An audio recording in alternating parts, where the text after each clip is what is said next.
Hello नमस्कार सबैजनालाई।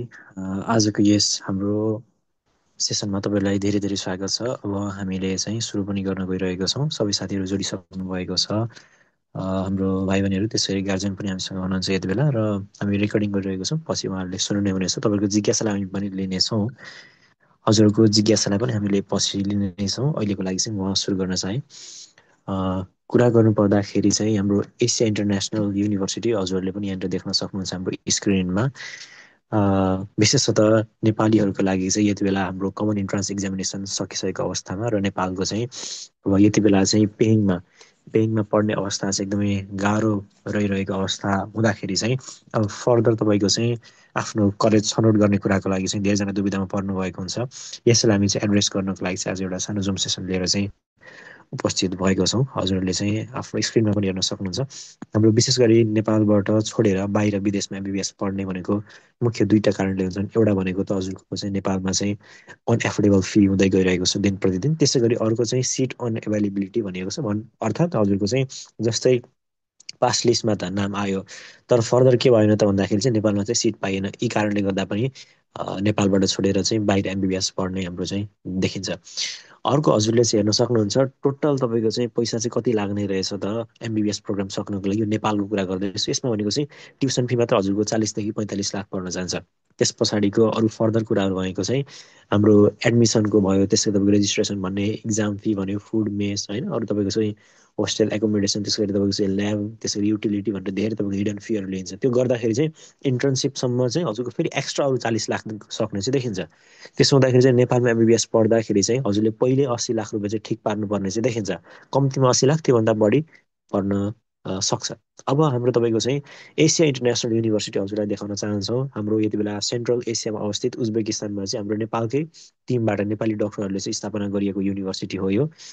र हजुरहरूलाई उज्बेकिस्तान भन्ने कन्ट्री अलिकति नाम सुन्ने बित्तिकै अलिकति उज्बेकिस्तान अब पाकिस्तान भनेपछि तपाईँको चाहिँ होइन तपाईँको चाहिँ दङ्ग फसाद भइरहेको हो कि युद्ध भइरहेको कन्ट्री हो कि भन्ने पनि हजुरलाई लाग्न सक्छ। यसको लागि हजुरले चाहिँ चिन्तित हुन पर्दैन। किन भन्दाखेरि उज्बेकिस्तान भनेको चाहिँ नाम मात्र त्यस्तो हो। अब हाम्रो प्राय नेपालसँग तपाईँको चाहिँ त्यस्तो धेरै आवत जावत नभएको कारणले पनि अलिकति कम नाम सुनिएको हो। तर के छ त हामीले चाहिँ यो मेडिकल कलेज स्थापना गर्ने बेलामा नि हाम्रो यो देश छनौट किनमा आयो त भन्दाखेरि चाहिँ यो चाहिँ वर्ल्डको वान अफ द सेफेस्ट र पिसफुल कन्ट्री रहेको कारणले गर्दाखेरि चाहिँ हामीले चाहिँ यसलाई सेलेक्ट गरेको छौँ। र अर्को कुरा हजुरको उज्बेकिस्तानको इन्भाइरोमेन्ट थोरै हामीले तपाईँले पिक्चर्सहरू यहाँ के देखाइरहेको छौँ। कन्ट्री एकदमै सेफ छ र बाहिर तपाईँको चाहिँ के छ त भन्दाखेरि एउटा विद्यार्थीलाई पढ्नको लागि चाहिँ एकदम राम्रो इन्भाइरोमेन्ट छ। कुनै पनि पोलिटिकल्ली तपाईँको यहाँनिर अनस्टेबल छैन। एउटा वान अफ द तपाईँको चाहिँ नियर एन्ड तपाईँको चाहिँ डेभलप कन्ट्री जस्तै भइसकेको छ। हाम्रो सेन्ट्रल एसियामै छ, नेपालबाट नजिकैको राष्ट्र हो है त। त्यसो हुँदाखेरि हजुरहरूलाई चाहिँ त्यो कुरामा चाहिँ कुनै पनि समस्या हुँदैन भोलिको दिनमा। र अब हजुरलाई जानकारी गराउन चाहेँ मैले हाम्रो डिन हजुरले स्क्रिनमा पनि देख्न सक्नुहुन्छ हाम्रो डाक्टर किशन भण्डारी। उहाँ एमएस न्युरो सर्जन हुनुहुन्छ। हाम्रो एसिया इन्टरनेसनल युनिभर्सिटीको स्थापना गर्ने मुख्य तपाईँको चाहिँ व्यक्तित्व उहाँ नै हुनुहुन्छ।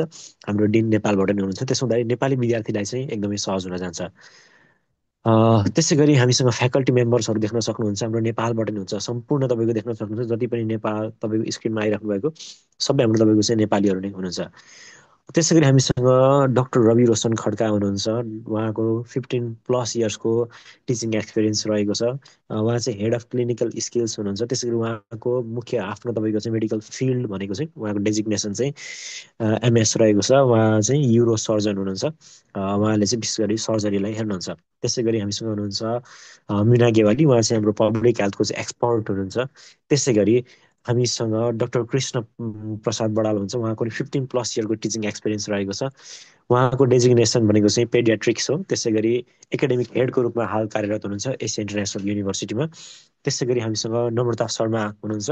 उहाँ विशेष गरी तपाईँको चाहिँ माइक्रोबायोलोजी र बायोकेमिस्ट्रीलाई हेर्नुहुन्छ। त्यसै गरी उहाँ चाहिँ कल्चरल हेडको रूपमा पनि यति बेला हुनुहुन्छ। त्यसै गरी तपाईँहरूलाई चाहिँ जिज्ञासा आउन सक्छ यो युनिभर्सिटी चाहिँ बाहिर जस्तो तपाईँको चाहिँ डब्लुएचओदेखि लिएर चाहिँ एनएमसी रिकगनाइज छ कि छैन त भन्ने लाग्छ भने वर्ल्डको विभिन्न सङ्घ संस्थाहरूबाट रिकगनाइज छ। भोलिको दिनमा हजुरलाई चाहिँ यो युनिभर्सिटीमा पढिसके पछाडि नेपालको त रिकगनाइज भइ नै हाल्यो, डब्लुएचओबाट रिकगनाइज हुनु नै पर्यो। त्योदेखि बाहिर जस्तै फरेन तपाईँको चाहिँ अरू फर्दर तपाईँको कन्ट्रीमा जानुहुन्छ भने हजुरलाई एउटा ग्लोबल एक्सपोजरको पनि हजुरलाई चाहिँ त्यो अपर्च्युनिटी पनि रहेको छ। हजुरले कोर्स ड्युरेसनको जानकारी गराउँछ है। 5+1 इयरको कोर्स ड्युरेसन रहेको छ। यो भनेको चाहिँ हजुरको चाहिँ अब नेपालको 6 महिना पछाडि बल्ल तपाईँको क्लास स्टार्ट हुन्छ भने यो चाहिँ हाम्रो हजुरकोहरूको अब 1.5 देखि 2 महिनामा चाहिँ हाम्रो नयाँ इन्टेक अथवा तपाईँको चाहिँ नयाँ क्लास भनौँ न, नयाँ क्लास चाहिँ हजुरको चाहिँ सुरुवात चाहिँ भइ नै हाल्छ। त्यसै गरी हजुरलाई मैले जानकारी गराउन चाहेँ, यो हाम्रो जुन तपाईँको 5+1 देख्नुभयो हजुरले, यो 5 इयर भनेको चाहिँ पढाउने भयो, साथसाथमा क्लिनिकली तपाईँको भिजिट पनि हुन्छ। +1 भनेको चाहिँ 1 इयरको चाहिँ इन्टर्नसिप हुन्छ हजुर, है त। त्यसै गरी तपाईँको 10वटा सेमिस्टरमा डिभाइड गरिएको छ र तपाईँको प्रत्येक वर्ष 2टा सेमिस्टरमा चाहिँ हामीले यहाँ पढाइ हुने चाहिँ देख्न सक्छौँ। त्यसै गरी भाषाको कुराहरूमा चाहिँ बाहिर देशबाट बाहिर जाँदैछौँ भनेपछि हजुरलाई भाषाको पनि समस्या हुनसक्छ, तर यो विषयमा हजुरलाई चाहिँ चिन्तित हुन पर्दैन। किन भन्दाखेरि चाहिँ भाषा कम्प्लिटली हजुरलाई हामीले चाहिँ इङ्ग्लिसबाट नै रहेको छ। यो कुरामा हजुर ढुक्क हुनुहोला। त्यसै गरी सिमुलेसन भनेको चाहिँ कस्तो हो त भन्दाखेरि चाहिँ विद्यार्थीले पढिसके पछाडि पहिला तपाईँ के हुन्छ त भन्दाखेरि चाहिँ भिआर टेक्नोलोजीबाट पढ्छन्। त्यो भनेको चाहिँ एउटा क्लिनिकली एक्सपोजर भएछ, प्री क्लिनिकल एक्सपोजर भनौँ न, त्यो भनेको चाहिँ हस्पिटल जानुभन्दा अगाडिको सिनेरियो भयो। त्यस पछाडि सिमुलेसनमा लगिन्छ। सिमुलेसन भनेको चाहिँ पेसेन्टसँग एक्सपोजर हुनभन्दा अगाडि पहिल्यै सिकेर जाने। त्यो भन्दाखेरि पेसेन्टसँग जाँदाखेरि के हुन्छ त भन्दाखेरि अझ सहज हुन्छ। पहिला सिमुलेसन लान्छौँ, त्यस पछाडि हस्पिटल भिजिट पनि हामी सँगसँगै लगि नै हाल्छौँ। हस्पिटलमा हाम्रो देख्न सक्नुहुन्छ यो चाहिँ आफ्नै तपाईँको चाहिँ हाम्रो हस्पिटल छन्। अब सबै हस्पिटल यहाँ स्क्रिनमा राख्न सकिएन, तर हामीसँग आफ्नै तपाईँको चाहिँ 17+ हाम्रो एफिलिएटेड हस्पिटलहरू चाहिँ हामीसँग एभाइलेबल छन्। र एसिया इन्टरनेसनल युनिभर्सिटी हजुरले देख्नुहुन्छ नाम चाहिँ ओसियो भनेर छ। यो ओसियो भनेको चाहिँ एसियालाई नै हजुरको चाहिँ ओसियो भनिन्छ यो ठाउँमा। त्यो तपाईँको चाहिँ हाम्रो चाहिँ एउटा युनिक फिचर जस्तो पनि देख्न सक्छौँ। अर्को चाहिँ हजुरले देख्न सक्नुहुन्छ एडभान्स्ड भिआर टेक्नोलोजी इन टिचिङ भनेको चाहिँ के छ त भन्दाखेरि चाहिँ हजुरहरूको यो चाहिँ विद्यार्थीहरूको लागि चाहिँ जस्तै तपाईँको चाहिँ आजभोलि अब 3D 4Dको जमाना आइसकेको छ। त्यसो हुँदाखेरि चाहिँ एउटा रियल तपाईँको चाहिँ जस्तै एनाटोमी पढिरहेको छ भने एनाटोमीको मोडलहरू पढाउने, त्यो चाहिँ भिआरबाट पढाउँदा चाहिँ विद्यार्थीलाई सजिलो हुन्छ भनेर चाहिँ एउटा त हजुरहरूको लागि चाहिँ एउटा नयाँ इनिसिएसन पनि युनिभर्सिटीले चाहिँ हामीले लिएका छौँ। त्यसै गरी अर्को खुसीको कुरा के छ त भन्दाखेरि स्कोलरसिपको पनि हामीले प्रावधान राखेको छौँ। स्कोलरसिप भनेको चाहिँ प्रत्येक हजुरको चाहिँ वर्षको अन्तिममा, है त, हजुरले स्क्रिनमा देखिराख्नु विद्यार्थी भनेको चाहिँ हाम्रो यति बेला नेपाली विद्यार्थीहरू पढिराख्नु भएको उहाँहरूको विद्यार्थीहरूको फोटो हामीले राखेका छौँ यतातिर। स्कोलरसिप भनेको चाहिँ प्रत्येक वर्षको अन्तिममा चाहिँ एकाडेमिक पर्फर्मेन्सको आधारमा चाहिँ हामी स्कोलरसिप पनि दिँदै आइरहेका छौँ प्रत्येक वर्ष। हजुरले लाइब्रेरी देख्न सक्नुहुन्छ। लाइब्रेरी भनेको तपाईँको चाहिँ नेपालबाट कुनै पनि पुस्तकहरू लिएर तपाईँको चाहिँ अब लगेजभरि तपाईँ किताब लिएर आउनु पर्ने हुँदैन हजुरहरूले। किन भन्दाखेरि चाहिँ यहीँ हाम्रो चाहिँ लाइब्रेरी छ, यहीँ तपाईँको चाहिँ बुक्सहरू सबै एभाइलेबल हुन्छ, है। अर्को तपाईँको चाहिँ अब अनलाइनबाट पढ्नको लागि पनि हाम्रो कम्प्युटरहरू चाहिँ 100+ कम्प्युटरहरू तपाईँलाई चाहिँ एभाइलेबल हुन्छ यहाँनिर, है त। ल, त्यसै गरी लाइब्रेरीको कुरा हामीले गरिसक्यौँ। र सिलेबसको कुरा हजुरलाई हेर्न सक्नुहुन्छ स्क्रिनमा, यसलाई स्क्रिनसट गर्नुभए पनि हुन्छ। यो चाहिँ कम्प्लिटली बिपी र तपाईँको एम्सको सिलेबसलाई हामीले कम्बाइन गरेर राखेको छौँ। पहिलो वर्षमा हेर्न सक्नुहुन्छ एनाटोमी, फिजियोलोजी, बायोकेमिस्ट्री, हिस्टोलोजी गरेर तपाईँको चाहिँ राखिएको छ। भने पछाडि तपाईँको चाहिँ त्यसको तपाईँको चाहिँ हाम्रो 5th इयरसम्म गएर तपाईँको चाहिँ के हुन्छ त भन्दाखेरि कम्प्लिटली सबै नेपालकै तपाईँको सब्जेक्टलाई राखेको छ। यसमा मैले डिटेलमा जान चाहिनँ। अर्को कुरा हजुरलाई क्लिनिकल प्र्याक्टिस यहाँ देखाउन खोजिरहेको छ भने यो क्लिनिकल प्र्याक्टिस भनेको चाहिँ फर्स्ट इयरको चाहिँ पहिलो तपाईँको चाहिँ अब्जर्भेसनल तपाईँको चाहिँ के हो त हस्पिटल हामीले लगेको थियौँ पहिलो वर्षको विद्यार्थीलाई, है त। यो तपाईँको चाहिँ विद्यार्थीहरूले पनि तपाईँको चाहिँ गर्नुभएको। दोस्रो वर्षमा अझ तपाईँको चाहिँ अब्जर्भेसन अझ मजाले गर्ने, तेस्रो वर्षबाट उहाँहरूले कामै गर्न थाल्नुहुन्छ र इन्टर्नसिपमा त मजाले तपाईँ घोटिएर काम गरे पछाडि नेपालबाट यहाँबाट तपाईँको नेपालमा फर्किसके पछाडि चाहिँ काम गर्न चाहिँ एकदमै सहज हुने भयो। होस्टेलको जानकारी गराउन चाहिँ हजुरहरूलाई, होस्टेल चाहिँ हाम्रो बोइज होस्टेल चाहिँ यो पिक्चरमा देखिरहेको छ अहिले बसिरहेको तपाईँको बोइज होस्टेल हो। र फिमेलको लागि छुट्टै तपाईँको चाहिँ होस्टेल राखिएको छ। मेलको लागि र फिमेलको लागि छुट्टा छुट्टै छन्। हजुरहरूले यो होस्टेलको लागि चाहिँ देख्न सक्नुहुन्छ एकदम वेल फर्निस्ड रुम छ, सबै कुराहरू चाहिँ वेल फेसिलिटेड छ। इभन हजुरलाई चाहिँ कपडा धोइदिनेदेखि लिएर सम्पूर्ण तपाईँको चाहिँ व्यवस्था पनि राखिएको छ।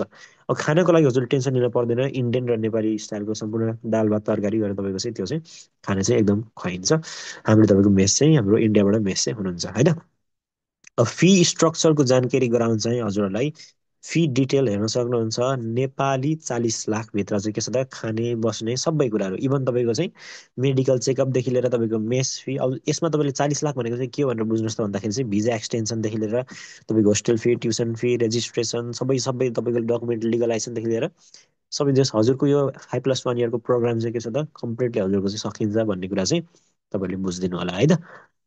ओके, अब अलिकति फर्दर नेपाली विद्यार्थीको लागि किन खास छ त एआइयु भन्ने कुरामा थोरै देखाउन चाहिँ हाम्रो नेपाली कम्युनिटी अथवा नेपाली कल्चर चाहिँ जस एउटा विद्यार्थीलाई चाहिँ म नेपालमै छु भने जस्तो फिल हुन्छ। किन भन्दाखेरि चाहिँ कम्प्लिट इन्भाइरोमेन्ट नेपाली हुने भयो। त्यसै गरी तपाईँको चाहिँ साथसाथमा वरिपरिको जुन एउटा माहौल छ त्यो पनि तपाईँको चाहिँ नेपाली नै भइसके पछाडि चाहिँ विद्यार्थीलाई चाहिँ म टाढा कुनै एउटा नयाँ ठाउँमा छु भन्ने खालको त्यो चाहिँ फिल चाहिँ हुन दिँदैनौँ हामी। त्यो कुराहरू चाहिँ भए। त्यसै गरी हजुरले हेर्न सक्नुहुन्छ यतातिर यो चाहिँ हाम्रो यो पटकको देउसी भैलो कार्यक्रमको हामीले तपाईँहरूलाई चाहिँ पिक्चर देखाइरहेको छौँ भने यो चाहिँ हाम्रो दसैँ मनाइएको थियो। विद्यार्थीहरू हामी सबै तपाईँको चाहिँ नेपाली विद्यार्थीहरू देख्न सक्नुहुन्छ हजुरले स्क्रिनमा। अहिले उहाँहरू पढिराख्नु भएको छ। र अब तपाईँको नयाँ ब्याचको लागि हामीले तपाईँको लागि चाहिँ स्थापना तपाईँको चाहिँ एउटा फर्म चाहिँ खुलाइसकेको छौँ र धेरै तपाईँको विद्यार्थीहरूले तपाईँको चाहिँ अलमोस्ट हाम्रो सिट लगभग तपाईँको फुलफिल हुन लागिसकेको छ। नेपाली विद्यार्थीहरूको लागि चाहिँ हाम्रो 50जनाको सिट हो है। र जो पनि हामीलाई चाहिँ हेरिराख्नु भएको छ सबैजनाले तपाईँको चाहिँ ढिला नगरिकन चाहिँ एप्लाई गर्न सक्नुहुन्छ। र एप्लाई गर्नको लागि मुख्य कुरा हजुरले सिई इक्जामिनेसनमा एपियर भएर तपाईँले सी इक्जामको तपाईँको चाहिँ कट अफ अथवा पास लिस्टमा चाहिँ आएको हुनपर्छ, यो कुरा बुझिदिनु होला। र अब स्कलरसिपको कुरा गर्दाखेरि चाहिँ प्रत्येक वर्ष हामीले दिएको थियौँ भनेर भन्यौँ, त्यो चाहिँ एउटा तपाईँलाई चाहिँ हामीले प्रुफ सहित देखाएको छौँ। यो हामीले गत वर्ष दिएको हाम्रो टप 10 स्टुडेन्टलाई हामीले दिएको स्कलरसिपको तपाईँको एउटा प्रुफ पनि हामीले राखेको छौँ। अब तपाईँको सिटको कुरा मैले भनिहालेँ, नेपाली विद्यार्थीको लागि यो वर्ष तपाईँको चाहिँ 50वटा सिट राखेका छौँ र जसमा तपाईँको चाहिँ अलमोस्ट अल तपाईँको चाहिँ हाम्रो नेपाली विद्यार्थीहरू तपाईँको चाहिँ सिट तपाईँको चाहिँ हाम्रो भ्याकेन्ट सिटहरू अब तपाईँको चाहिँ 4-5वटा सिट मात्रै भ्याकेन्ट छन् होइन। त्यसो हुँदाखेरि चाहिँ ढिला नगरिकन चाहिँ हजुरहरूले चाहिँ एप्लाई गरिदिनु होला भन्ने म जानकारी दिन चाहेँ है। र यिनै कुराहरूले गर्दाखेरि चाहिँ अरू युनिभर्सिटी नेपालदेखि बाहिर पढ्न जाँदै हुनुहुन्छ भने अरू युनिभर्सिटीभन्दा नेपाली विद्यार्थीको लागि एआइयु खास छ। किन खास छ? पहिलो कुरा त फीको कुरा मैले हजुरलाई भनिहालेँ। तिर्ने तपाईँको चाहिँ कुरा जस्तै फीको कुरा पनि तपाईँहरूले चाहिँ इन्स्टलमेन्ट पेमेन्टमा तिर्न मिल्यो। जस्तै आउनुभन्दा अगाडि हजुरले 3.5 लाख रुपियाँ तिर्ने हो, तपाईँ आएर पढ्दै गर्नुहुन्छ। त्यस पछाडि पहिलो वर्षको अन्तिमसम्म चाहिँ 10 लाख रुपियाँ तिर्ने हो। हजुरहरूले के छ त भन्दाखेरि त्यो पहिलो वर्षको तपाईँको 10 लाख भनेको चाहिँ 2-3 लाख 2-3 लाख गरेर बिस्तारै तिर्न सक्यो। र अर्को वर्षबाट स्कलरसिप पाउनु भने तपाईँले त्यो छुट पनि भइहाल्ने भयो। र अर्को इन्भाइरोमेन्ट नेपाली छ, सबै पढाउने तपाईँको टिचर्सहरू नेपाली हुन्छ। इन्भाइरोमेन्ट त्यो खालको एउटा तपाईँको चाहिँ एउटा आत्मीयता हजुरलाई चाहिँ फिल गर्नु जाइसके पछाडि तपाईँले सबैजनालाई चाहिँ हाम्रो एसिया इन्टरनेसनल युनिभर्सिटीमा धेरै धेरै हामी स्वागत गर्न चाहन्छौँ। र फर्दर इन्ट्रेस्टेड साथीहरूले हाम्रो वाट्सएप नम्बर, जुन वाट्सएपबाट हजुर सम्पर्क जोडिनु भएको छ, त्यसमा हजुरले स्क्रिनसट गर्नुलाई यो सबै हामीलाई डकुमेन्ट पठाउनु भयो भने हामी फर्दर तपाईँको लागि चाहिँ प्रोसेसिङ चाहिँ अगाडि बढाइदिन्छौँ भन्दै आजको हाम्रो जुम सेसनलाई चाहिँ यहीँ बिट मार्न